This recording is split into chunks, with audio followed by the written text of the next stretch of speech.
thought about nothing else but you since I last saw you," he said, as Edie tried to look intelligently neutral and not to fall forward into his arms.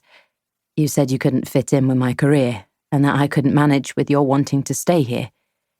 "That was the size of it, yes," Edie said, leaning on the door jamb, supposedly casually, but actually a little bit for support. "Thing is, I want you more than I want the career. Why am I binning you off to make way for it? Shouldn't it be the other way around?" Edie felt faint and hot in the misty December air. She was wholly unprepared for this and would need to hide in flippancy. "Is the plan for you to retrain as an electrician and plumber?" "It's recession-proof work," Elliot said. "You'd look like Derek Zoolander as a coal miner." "Listen, I'm a twat who can't do anything else. I mostly enjoy acting, and I need to keep all my hot sluts in bunches of roses." Edie properly laughed. She was a fool for him when he dropped posh actor Elliot and used his real accent. "But I am the only person in charge of my life. If I want the jobs I take to suit having a girlfriend in the East Midlands, they will. Simple as that." A pause. "Elliot," Edie began, "it's amazing you'd offer." She adjusted her hands on the brown paper around the roses, felt her fingertips dappling it with sweat marks. "But I didn't give you up for trivial reasons. It was the hardest, most grown-up decision I've ever made, but I thought about it from every angle, and there wasn't any other way." "You sound like my mum when she had our cat, Inspector Boursin, put down." "Inspector Boursin?" "Don't ask. Fraser named him." "Okay, look. Saying this next thing is more intimidating than when I auditioned for Christopher Nolan and he said nothing for 30 seconds and then kind of nodded."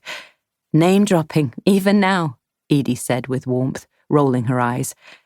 "I'm gabbling because I'm so nervous," Elliot said. And whether he knew it or not, Edie was already in love with him harder than ever. "The practicalities are pretty much irrelevant. You're not—" He paused and swallowed hard. "Replaceable, Edie." "Ha! Well, you definitely aren't."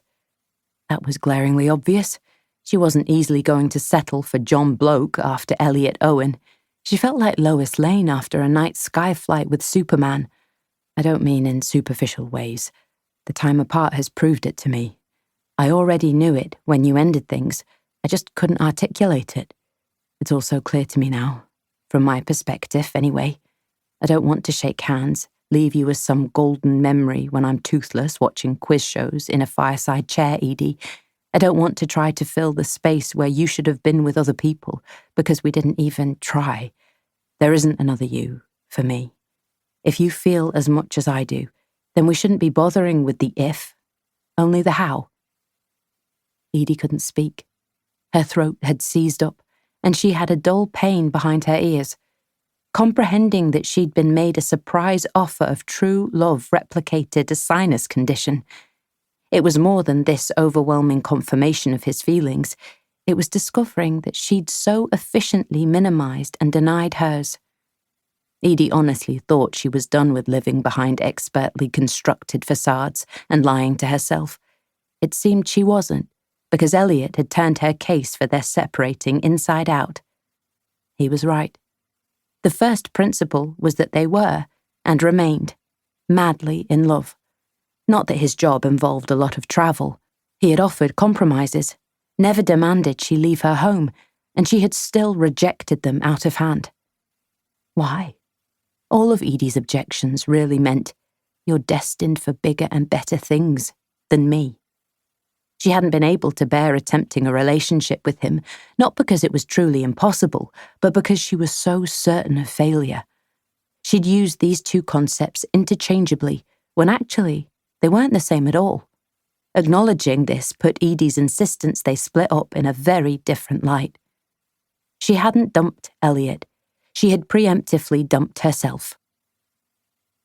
"The only thing I don't know is if maybe you didn't feel quite enough for the huge hassle involved in being with me. If so, I get it," Elliot continued.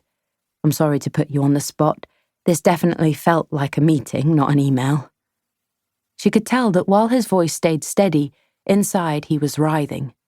As soon as she found the words, she'd put him out of his misery.